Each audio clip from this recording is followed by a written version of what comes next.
मनापासून स्वागत आहे। आता मी आहे पुरंदर तालुक्यात भुलेश्वर शिव मंदिरात। दादा तुमचं खूप खूप मनापासून स्वागत। धन्यवाद। रेणुका तुझंही खूप स्वागत। धन्यवाद। मी असं ऐकलंय की हे मंदिर खूप जुनं आहे असं बोललं जातं, कारण आता प्रत्येक गोष्टी प्रत्येक ठिकाणी प्रत्येकाचं वेगवेगळी माहिती आहे, पण माझ्या ऐकण्यानुसार तर हे प्राचीन मंदिर आहे आणि 8व्या शतकामध्ये पांडवकालीन झालेलं आहे। पांडवांनी त्याची निर्मिती केली आहे।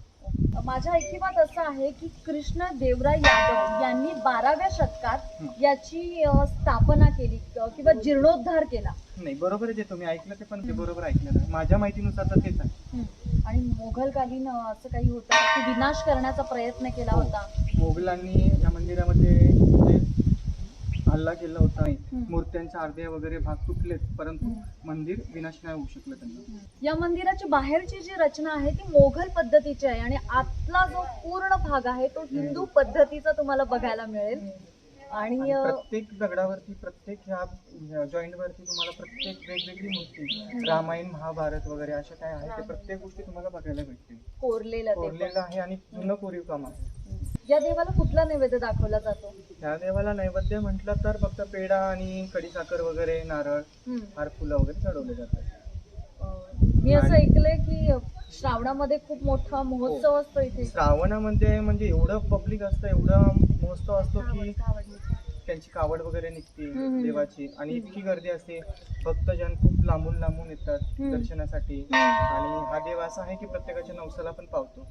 आणि मी असं ऐकलंय की कावड जी खालून घेऊन येतात, गावातून घेऊन येतात, त्याला एक वेगळी वाट आहे। हा, डोंगर भागातूनच वरती आणली जाते आणि आणि पायी वाटेने येते ती कावड। आणि त्यांनी त्या पाण्यानेच अभिषेक केला जातो अभिषेक वगैरे, शंकराचा। स्नान झालं, आंघोळ वगैरे त्यातून असते।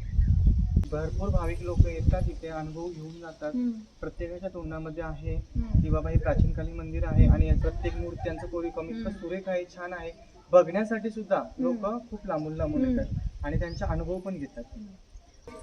दादा खूप खूप धन्यवाद, तुमचं मनापासून आभार मानते। तुम्ही आमच्या प्रेक्षकांशी खूप छान गप्पा मारल्यात आणि भुलेश्वर या मंदिराची माहिती सांगितलीत। मी पुन्हा एकदा सांगते, पुरंदर तालुक्यात भुलेश्वर शिव मंदिरात आम्ही आहोत। तुम्ही नक्की या मंदिराला भेट द्यायला।